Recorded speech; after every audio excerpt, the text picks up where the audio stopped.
জাতিসংঘের বিশেষ সংস্থা বিশ্ব স্বাস্থ্য সংস্থা থেকে যুক্তরাষ্ট্রকে প্রত্যাহার করে নিয়েছেন দেশটির নতুন প্রেসিডেন্ট ডোনাল্ড ট্রাম্প। স্থানীয় সময় সোমবার প্রেসিডেন্ট হিসেবে শপথ নেওয়ার কয়েক ঘন্টা পরই এই সংক্রান্ত নির্বাহী আদেশ জারি করেন তিনি। সংবাদ মাধ্যমটি বলেছে, প্রেসিডেন্ট হিসেবে শপথ নেওয়ার পর ট্রাম্প সোমবার বিশ্ব স্বাস্থ্য সংস্থা থেকে যুক্তরাষ্ট্রকে প্রত্যাহারের দ্রুত পদক্ষেপ নিয়েছেন।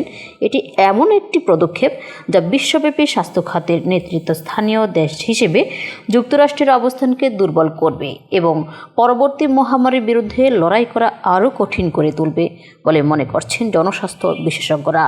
শপথ নেওয়ার প্রায় 8 ঘন্টা পর জারি করা একটি নির্বাহী আদেশে ট্রাম্প বিশ্ব সংস্থা থেকে যুক্তরাষ্ট্রকে প্রত্যাহারের বেশ কয়েকটি কারণ উল্লেখ করেছেন, যার মধ্যে রয়েছে WHO এর কোভিড-19 মহামারীর ভুল ব্যবস্থাপনা এবং জরুরিভাবে প্রয়োজন এমন সংস্কারের ব্যর্থতা। তিনি বলেন, বৈশ্বিক এই জনস্বাস্থ্য সংস্থাটি যুক্তরাষ্ট্রের কাছ থেকে অন্যায়ভাবে বেশি অর্থ প্রদানের দাবি করেন। এছাড়াও চীন এই সংস্থায় কম অর্থ প্রদান করে বলেও অভিযোগ করেছেন তিনি। নিউ ইয়র্ক টাইমস বলেছে, ট্রাম্পের এই পদক্ষেপটি অপ্রত্যাশিত নয়। ট্রাম্প কার্যত 2020 সাল থেকে WHOর বিরুদ্ধে বিষোদ্গার করেছেন। সে সময় তিনি করোনা ভাইরাস মহামারী নিয়ে সংস্থাটিকে আক্রমণ করেছিলেন এবং এই সংস্থায় যুক্তরাষ্ট্রের তহবিল বন্ধ করার হুমকিও দিয়েছিলেন।